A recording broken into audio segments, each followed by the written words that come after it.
So now what we'll do, let's say, now we are going to search for a specific place here.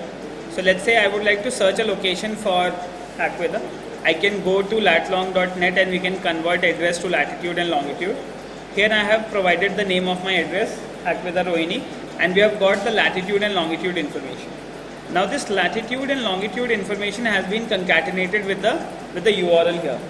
And as soon as I have specified this URL here, if we execute, once we execute this information, you are going to get this response that near Hackweather Sector 18 Rohini, we have some places available like Pizallo, which is open now at this particular moment. There would be some image for that particular place.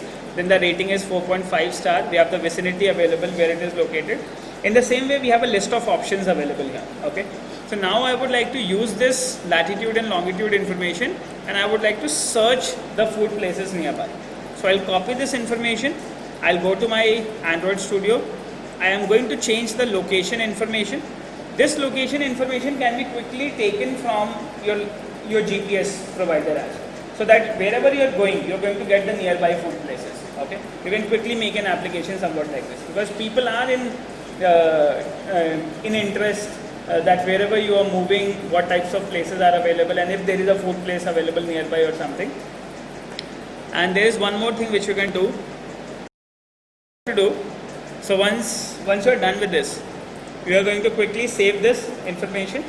Now I would like to test this. So I would like to deploy this on my mobile device. Okay. So now earlier I have parsed the information for some Australian one, but this time I have not parsed the result, because values will automatically change whatever the values are coming. Just we need to identify the key information. So whatever value has been returned with the key, it will be automatically fetched and it will be displayed on my application. Okay. So now let the application execute on our device. So as soon as it executes, now we are going to get the places which are nearby Hackweather. So at the moment I have got this 0 result. Let me just try that again. I think I have missed some. Now exactly what we did, we have removed the names from this URL. So what we will do, since nothing with the name cruise will be identified here, because it depends on whatever type of data you are searching for. So let me just remove this line from here. I would like to remove the names here, and once the names have been removed, now I would like to quickly test that again. Okay. So now this application will become a generic application in which you have to provide in your location information, and accordingly it is going to search for the nearby food places which are around 500 meters from your vicinity. Okay. So we are doing that. So we'll quickly run that on our device again. So once the application gets executed, we are going to test that on our device. So now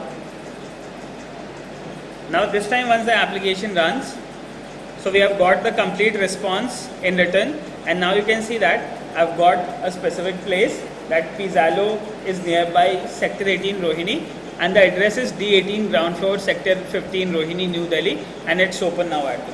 And the rating is 4 star. Okay. So you can quickly make an application. The value is not parsed, only your keys have been parsed and it has been put into the parser. Now whatever new data you are going to supply to the parser, that data will be processed with respect to the keys which you have got, and you can quickly get the keys information and you can display it on your controller. So this is how you can quickly make applications which are connected to web services, and you can grab the information from there. I hope this is understood to everyone. Thank you for watching.